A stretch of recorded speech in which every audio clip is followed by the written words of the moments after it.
First question. Rich? Arne, how do you reflect on that? You know, a game where you've both been behind and been ahead, you see it's a point game, 2 drops. Of course, it feels for us as 2 points dropped. I think many people, what stays in their head for a long time is what happens in the end, and that was a big chance for Maguire, of course. But what we tend to forget is that 2 minutes before, Virgil has maybe just such a big chance as he had to make the 3-2 for us. In the end, it was a difficult game, a bit similar to maybe the Nottingham Forest game, where playing style of both teams were quite similar. So defending in a low block with a lot of bodies, and if they had the ball, not the risk of build-up, but play it long. Every free kick they got somewhere in and around their own half or our half, they brought it in. So that was a bit similar to Forest, and that is not always easy then to play against that style of football, and that's what showed against Forest and it showed against today as well. Especially if they have such a good quality players that can defend so well, then it's not so easy to play through that low block they had. After you did go ahead and take the lead, you never quite seemed to establish the control of the match that you tried to this season. Any particular reason you thought that was? It's not so easy to take control if the other team plays every ball into your last line. Then the ball is constantly in the air. There's constantly duels, and that is, I think, what makes it difficult. We couldn't control it completely because every time we had control and we had a shot on target, Onana put the ball on the ground and hit it long towards our half, and then the ball is open, and so it's not so difficult to take control against that playing style. But of course we had to do much better in the 2 goals we conceded. But that's what every manager says. Probably Amorim would tell you that they had to do better in the 2 goals we scored. So taking control against a team that plays almost every ball into your last line is not as easy as another playing style. John? Arne, it's been a lot of focus on Trent this week, obviously about his future, and clearly today it was a difficult game for him, a difficult afternoon for him. Do you think that everything that's happened this week, all the talk about it, affected his performance today? Does it naturally have that sort of effect on the player, his performance?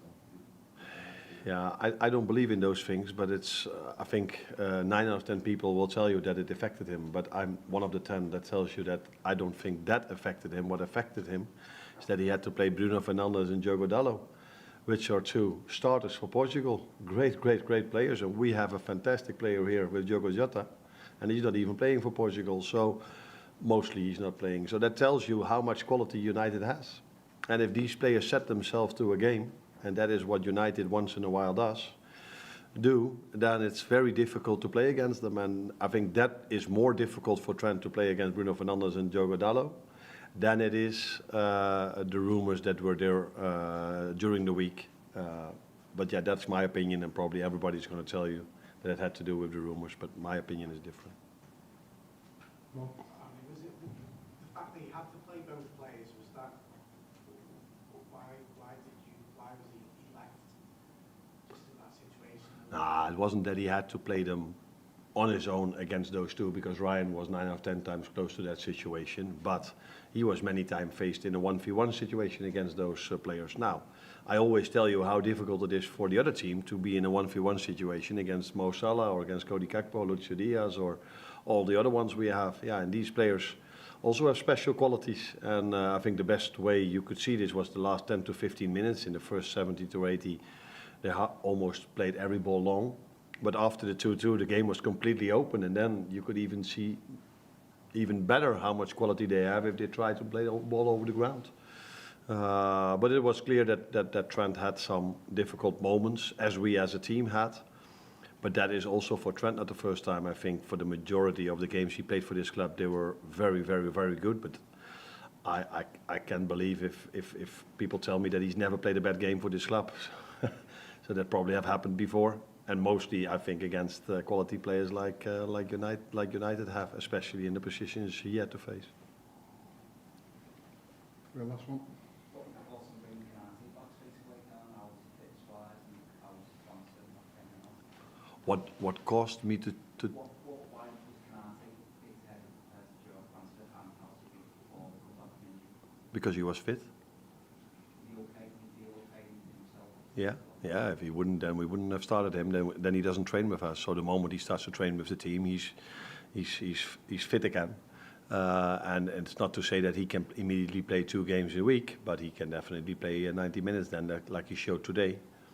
And like you saw, except for the first game when I chose Kwanzaa, all the other games when Ibu was fit, he started. So that's the answer, I think, to your question. That the moment he's fit, he can start. But if you've been out for such a long time, it's difficult to immediately play them 2 games a week. So it must not come as a surprise that if he doesn't play on Wednesday. But he played today for 90 minutes, and I think he showed in that 90 minutes that he was ready to play. Thank you.